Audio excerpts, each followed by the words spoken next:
નમસ્કાર મિત્રો, સ્વાગત છે અમારી ચેનલ પર ફરીવાર તમારી સાથે ઠાકર ડેરી ફાર્મિંગ એક નવા વિડીયો સાથે। કે મિત્રો જે બંની પ્રોપર જે પૂરેપૂરા લક્ષણો ધરાવતી કોને ભેંસ કહી શકાય, એક એમનું તમને તાજેતરનું ઉદાહરણ આપી શકાય કે તમે જોઈ શકો છો કે બધા લક્ષણોથી ભરપૂર અને સિંગથી લઈ અને પાછળ જે પૂંછ સુધીના દરેક લક્ષણો ધરાવતી ભેંસ। મિત્રો આવી ભેંસની ખાસિયત છે કે આખો દિવસ જંગલમાં રખડી અને જે આપણા ઠંડા વિસ્તારમાં જે ભેંસને તાવ આવે અને જે ટેમ્પરેચર આવે આટલું ભેંસ તો આ ઉનાળાની ગરમી સહન કરતી હોય છે, તેમ છતાં આપણી ભેંસ કરતાં આ ભેંસ દૂધ વધુ આપતી હોય છે। દિવસનું 18 લીટર, ટંકનું 9 લીટર પણ આવી ભેંસો દૂધ આપતી હોય છે, જેના કારણે મિત્રો આના ભાવ ખૂબ જ ઊંચા હોય છે। તમે જોઈ શકો છો કે ખરેખર ખૂબસૂરતી, એના સિંગ જે ગોળ, એના કાન અને પાછળની થોડી હાઈટ ઉપસેલી, ખરેખર મિત્રો જો આવો રૂપ હોય અને સારું દૂધ ઉત્પાદન આપતી હોય તો મિત્રો આના કારણે એના ભાવ વધારે છે અને ઘણા ખરા શોખીન મિત્રો આને ખૂબ ઊંચા મૂલ્ય સુધી લઈ ગયા છે। એનું કારણ છે કે મિત્રો લોકો પૈસા નથી ખોજતા પણ સારો શોખ રાખે છે અને નસલ જે સારી નસલનો શોખ રાખતા હોય છે, જેના કારણે આ ભેંસની કિંમત છેક ઊંચે સુધી જતી રહી છે। કારણ કે દૂધ તો ઘણી ભેંસોમાં હોય છે, પરંતુ જે બંને ભેંસની જે ખાસિયત એની ગરીબાઈ, સુંદરતા અને એક તો ગરીબાઈ અને દૂધ ઉત્પાદન સારું આપે છે, જેના કારણે લોકોએ ખૂબ એને વધાઈ લીધી છે। તમે જોઈ શકો છો કે હવે ધીરે ધીરે બંનેમાં વિયાણ થવાનું ચાલુ થઈ ગયું છે અને ઘણા ખરા લોકો ભેંસો લેવા માટે પણ જાય છે અહીંયા, અને સારી સારી જેમ કિંમતમાં અને જે કેરેક્ટરમાં પાસ થાય એમ લોકો ખરીદતા પણ હોય છે। પણ મિત્રો ભેંસની કિંમત વર્ષો વર્ષ વધતી રહેવાની છે, ઘટાડો આવવાનો નથી। કારણ કે જો ભેંસો વધુ દૂધ ઉત્પાદન આપતી હોય અને સારા લક્ષણો અને લોંગ ટાઈમ સુધી દૂધ ઉત્પાદન આપે અને પશુ માલિકને જો ફાયદો જણાતો હશે તો મિત્રો ખૂબ જ કિંમત આલી અને ભેંસ ખરીદી શકશે। તમે જોઈ શકો છો કે ખરેખર એનું વરાક કેટલું મજબૂત, અને મિત્રો આવી ભેંસો દૂધ આપે છે અને આખો દિવસ જંગલમાં ચરી તેમ છતાં દૂધ ઉત્પાદન પૂરું પાડતી હોય છે। તમે જોઈ શકો છો કે આખો દિવસ ખુલ્લામાં ફરતી હોય અને જે પણ હાથે આવે એ થોડા ઘણું ચરી અને તો એમ છતાં એની નસલ સારી હોવાના કારણે તમે વરાક જોઈ શકો છો કે ખરેખર જે આખો દિવસ ચરે, જંગલમાં છૂટું ફરવું એ પણ ખરેખર પશુ તો હેરાન થતો હોય છે, પણ બંનેમાં પશુઓની ટેવ પડી ગઈ કે જેટલી ખુલ્લી ફરે એટલું સારું દૂધ ઉત્પાદન આપે। તમે જોઈ શકો છો કે ખરેખર ચોબડા ઉપર નરા એના હાડપિંજર જ દેખાય છે, પરંતુ ખરેખર જો એનું પૂરેપૂરું આહાર આપવામાં આવે તો દૂધ ઉત્પાદન આ જ ભેંસ વનવે જીતતી હોય છે। એના પાછળનું કારણ છે કે રોજ છૂટી ફરેલી હોય અને સારી નસલ ધરાવતી હોય છે, જેના કારણે 100% દૂધ ઉત્પાદન આપતી હોય છે અને પશુ માલિકને પણ સારો ફાયદો જણાતો હોય છે। તમે જોઈ શકો છો કે ખરેખર જે પહેલિયત કટમાં પણ તૈયાર થાય એ તમે પાછળ જે અડરનું જોઈ શકો છો કે ખરેખર એમના ગાળા, મિત્રો એની ખૂબ કદ હવે નાનું થવા મળ્યું છે, પણ દૂધમાં એની ટકાવારી ધરાવતી ભેંસ છે, જેના કારણે ખૂબ જ એનું બ્રાન્ડમાં નામ ચાલી રહ્યું છે। તમે જોઈ શકો છો કે દરેક લક્ષણોથી ભરપૂર, પાછળના ગાળા એટલા મજબૂત, પહેલિયત છે જે આખો દિવસ રણમાં રખડી તેમ છતાં આટલું વરાક બહાર કાઢતી હોય છે, તમે જોઈ શકો છો।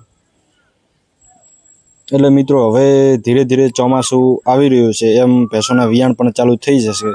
તમે જોઈ શકો છો કે ખરેખર ભેંસો ઘણી બંનેમાં થાકેલી જોવા મળતી હોય છે, પરંતુ દૂધની તો એટલી જ મજબૂત હોય છે કે દૂધ એ 100% સારું 9-10 લીટર ટંકનું આપી શકતી હોય છે। આવું મજબૂત શરીર હોય અને એને પૂરતા પ્રમાણમાં આહાર આપવામાં આવે તો એ દૂધની ખૂબ જ ગુણવત્તાવાળી હોય છે, એટલે દૂધમાં ક્યારેય બંને ભેંસ પાછળ પડતી નથી અને એ અમુક સમય પૂરતું નહીં પણ લોંગ સમય સુધી ભેંસો દૂધ આપતી હોય છે। તમે જોઈ શકો છો કે ખરેખર અડરની ક્વોલિટીની મજબૂત આવતી હોય છે અને દૂધ ઉત્પાદન પણ સારું આવતી હોય છે, અને બંનેની ખાસિયત છે કે સારા બુલ રાખે એટલે જે પણ નીચે પાડી કે પાડો આવે એ પણ જે વર્ષો બાદ એ પણ સારો તૈયાર થઈ જતો હોય છે। તમે જોઈ શકો છો કે ખરેખર ભૂરી ભેંસ છે પણ કેટલી મજબૂત। એટલે મિત્રો જો આવી ભેંસો હોય ઘરે તો ખરેખર બીજે નોકરિયાત જવા માટેનો કોઈ પ્રશ્ન થતો નથી। 4-5 ભેંસો રાખીએ તો ખરેખર સારું ઉત્પાદન પણ મેળવી શકીએ, જો નસલ સારી હશે તો। નકા ખરેખર બીજી ભેંસો હોય તો જે ગાભણ ન થઈ હોય તેમ છતાં પણ ઘણી ખરી દોવાનું બંધ કરી દેતી હોય તો એ ખરેખર પશુ માલિકને નુકસાન જ કરતી હોય છે। તમે જોઈ શકો છો કે આખો દિવસ ભેંસો જે દોવાનો સમય થાય, રાત્રિના સમય ચરીને આવે તો અમુક જગ્યાએ પાણી ન મળતું હોય છે. આવી રીતે એમનો જે વાળો હોય એમાં આવો જે કટિંગ કરી અને પીપળો મૂકવામાં આવેલો હોય છે. એટલે બધી ભેંસો આવી રીતે અંદર પાણી પી અને પછી રાત એમના જે વથોણ કહેવાય એ બાજુ જ રહેતી હોય છે. તમે જોઈ શકો કે ખરેખર કેટલી સુંદરતા ભેંસની. સુંદરતા મિત્રો આને જ કહી શકાય. ખરેખર જે ભેંસનું કદ હોય, એનું શરીર હોય એ પ્રમાણે સુંદરતા હોય તો ખરેખર સારી લાગે. જો આ ભેંસને જે કાઠિયાવાડની ભેંસ જેવા સિંગ હોય તો ખરેખર આટલું રૂપ ન આવે, પણ ખરેખર નાનું કદ અને ગોળ સિંગ, એના જે કાન, એટલે ખરેખર ભરપૂર લક્ષણોથી હોય તો ખરેખર સુંદર ભેંસ દેખાય છે. તમે જોઈ શકો કે આવી રીતે જે મોટા મોટા પશુપાલક હોય આવી રીતે બધી ભેંસો જે એમના જે વાળો હોય એની અંદર રાખતા હોય છે અને પાણીની બીજી ફૂલ સુવિધા હોય છે. આવી રીતે ભેંસો પાણી પણ પી અને એમના જે રહેતી હોય છે. તમે જોઈ શકો છો ખરેખર શોખીન હોય ભેંસોના, એ ઓછી રાખતા હોય છે ભેંસો, પરંતુ જે સારી નસલની, અને વર્ષો બાદ જો હવેથી જ આપણે સારી નસલ અપનાવશું અને સારો જે ઈઆઈ કરાવશું કે સારો બુલનો ઉપયોગ કરશું તો ધીરે ધીરે આપણે ત્યાં પણ સારી ભેંસો તૈયાર થઈ શકે છે. અને મિત્રો જો પશુપાલકને ફાયદો જ કરવો હશે તો સારી નસલ ટાળવું ખરેખર શક્ય નથી. એટલે ખરેખર બ્રીડિંગ ઉપર તો જવું જ પડશે. એના કારણે જ આપણે સફળ એક પશુપાલક થઈ શકશું. કે મિત્રો તમે જોઈ શકો છો કે ખરેખર જે ભેંસોની સુંદરતા છે એ આવો એક વાળો રાખતા હોય છે અને એની અંદર ખૂબ જ ભેંસો રાખતા હોય છે. બનીમાં જેટલી વધુ ભેંસો હોય એટલી ખપી જતી હોય છે. એના પાછળનું કારણ છે કે એમનું જે જંગલ મજબૂત છે, એના કારણે બધી ભેંસો જંગલમાં ચરી અને રિટર્ન પાછી એમના જે વથોણ હોય ત્યાં પરત આવી જતી હોય છે. અને મિત્રો બનીમાં સાચવણી પણ ભેંસોની ખૂબ જ કરવામાં આવતી હોય છે, કે જેમ વધુ ભેંસો હોવાને કારણે પણ સારું એમને જે તમે જોઈ શકો છો કે ખરેખર આ એકદમ ખુલ્લી ભેંસ ઊભી છે, ન એમને જે ઝૂડ આપવામાં આવ્યું છે કે ન એને નૂજણું છે. તમે જોઈ શકો છો કે એક બાજુ પાડું ધાવે છે અને એક બાજુ દુવાનું ચાલુ છે, નથી એને કંઈ આહાર મૂકેલો. એટલે મિત્રો આ ગરીબાઈ દેખાઈ આવે છે. એટલે એના કારણે ભેંસની ચાહના વધી ગઈ છે. તમે જોઈ શકો છો કે જે બચ્ચાની ઉછેર પણ આવી રીતે જ કરવામાં આવતી હોય છે, કારણ કે ખૂબ જ ઊંચી કિંમતમાં ભેંસો વેચાતી હોય છે. એના માટે લઈ અને બચ્ચા પણ ઝડપથી કેવી રીતે ઉછરે એના માટેના ઘણા ખરા ત્યાંના જે બ્રીડરો છે એ બચ્ચા ઉપર દૂધ ભરાવા કરતાં બચ્ચા ઉપર વધુ ફોકસ રાખતા હોય છે. એના પાછળનું કારણ છે કે ખરેખર દર વર્ષે એમને સારી સારી ભેંસો તૈયાર થઈ જતી હોય છે. અને જે ઉનાળાનો સમય છે એટલે મિત્રો ભેંસને ગરમીમાં રહેવા કરતાં પાણીમાં રહેવું વધુ પસંદ આવે છે. ખરેખર આપણે પણ જે દરરોજ નાહતા હોઈએ છીએ અને ખરેખર જો અવાડો કહીએ વધ, એમાં નાહીએ તો આપણને કેટલી મજા આવે.